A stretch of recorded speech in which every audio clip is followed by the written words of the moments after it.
Friends, it's Shobha and welcome to my channel live with Shobha में।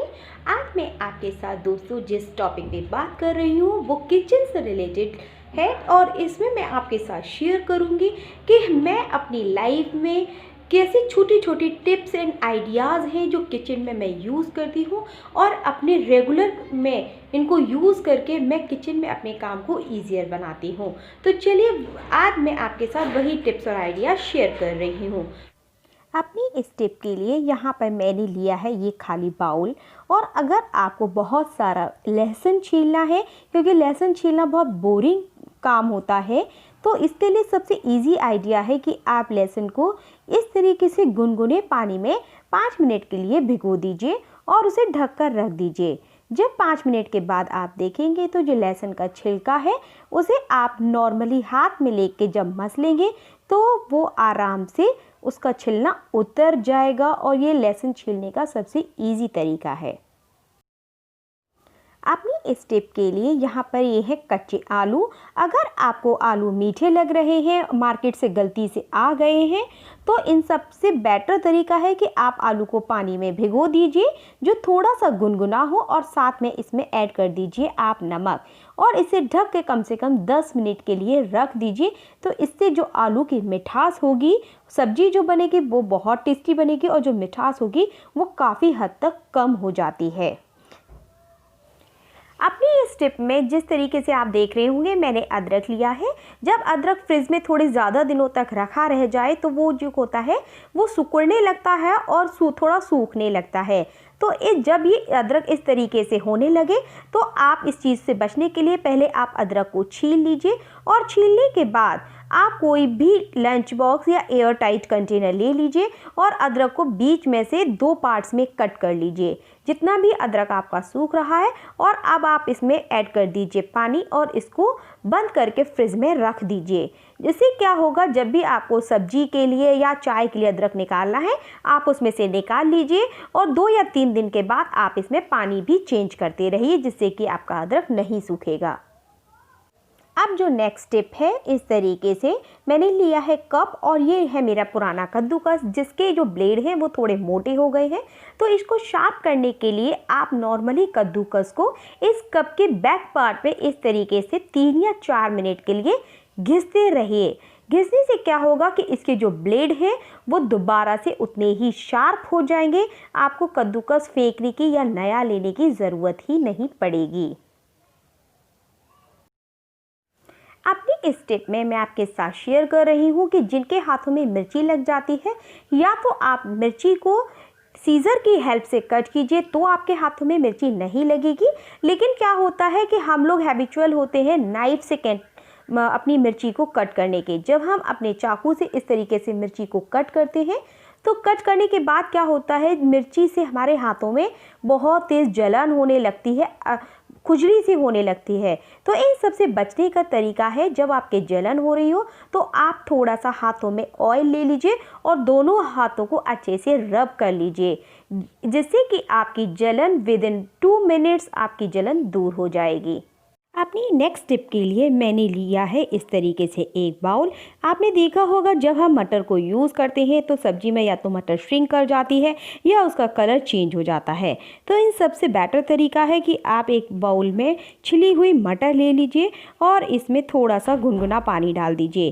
पानी डालने के बाद आप इसमें थोड़ा सा हाफ स्पून चीनी डाल दीजिए जिससे कि क्या होता है, मटर की मिठास होती है जो बरकरार रहती है और साथ में इसमें आप हाफ टेबल स्पून नमक भी डाल दीजिए। 10 मिनट डालने के बाद आप इसे सब्जी में यूज़ कर लीजिए जिससे कि ना तो आपकी सब्जी बनाने के बाद मटर श्रिंक करेगी और ना ही उसकी मिठास कम होगी और ना ही उसका कलर चेंज होगा जो डार्क ग्रीनिश कलर हो जाता है। इसका ऐसा फ्रेश मटर जैसा इसका कलर रहेगा। अपनी नेक्स्ट टिप के लिए यहाँ पर मैंने यूज़ कर रही हूँ ये 2 बैगन। जब हम बैगन का भरता बनाते हैं तो इस तरीके से आप उसमें बीच में से थोड़े थोड़े कट लगा दीजिए जिससे कि आपको ये देखने में आसानी रहेगी कि बैगन में कीड़ा तो नहीं लगा हुआ है। साथ में इन कट में से आप लहसुन, इसमें छिला हुआ लहसुन लगा दीजिए जिससे कि वो लहसुन भी बैगन के साथ भुन जाता है और साथ में आप हरी मिर्ची भी इन कट के बीच में रख दीजिए।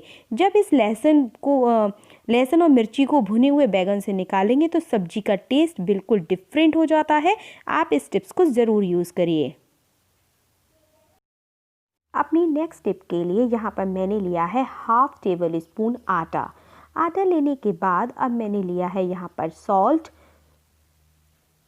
अब मैंने यहाँ पर लिया है ये 1 टेबल स्पून विनेगर। विनेगर आपको उतना लेना है कि जितने कि ये आटा पूरा गीला हो जाए।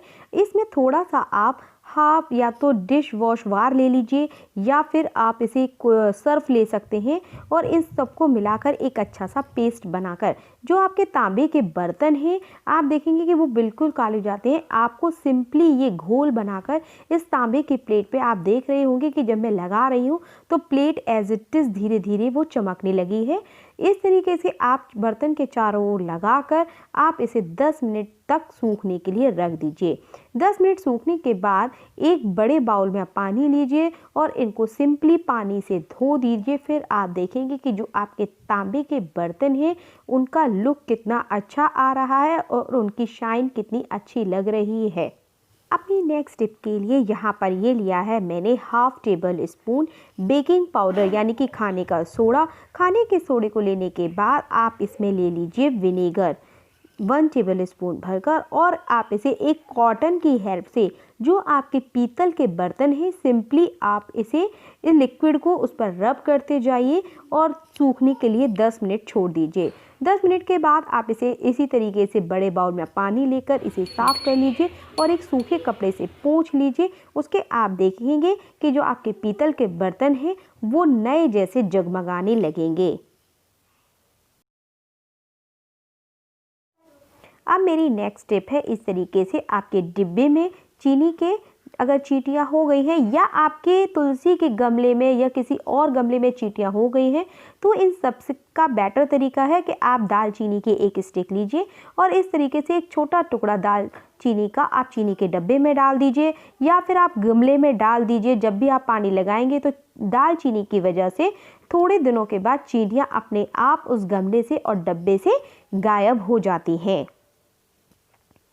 आप अपनी नेक्स्ट टिप है इस तरीके से कांच के बर्तन जब आप धो देते हैं पोंछ देते हैं लेकिन फिर भी उन पर पानी के निशान बने रह जाते हैं, वो नए जैसे नहीं चमकते हैं, तो इन सब के लिए बेटर तरीका है कि आप कॉटन में विनेगर या नींबू का रस यूज़ कीजिए और इस कांच के बर्तनों पर धीरे धीरे मल दीजिए और थोड़ी देर के बाद आप इसे एक सूखे कपड़े की हेल्प से इसे अच्छे से पोंछ दीजिए जिससे कि जो कांच के बर्तन हैं वो नए जैसे जगमगाने लगेंगे। अब मेरी नेक्स्ट टिप है इस आटे को लेकर। जब हमारे घर में आटा बच जाता है रोटी बनाने के बाद तो आप इस तरीके से इस पे या तो कालापन छा जाता है। आप सबसे अच्छी टिप है कि आप हाथों से इस पर थोड़ा सा कोई भी रिफाइंड ऑयल या घी लगाकर आप इसे ढककर रख दीजिए जिससे कि ये आटा काला नहीं पड़ेगा।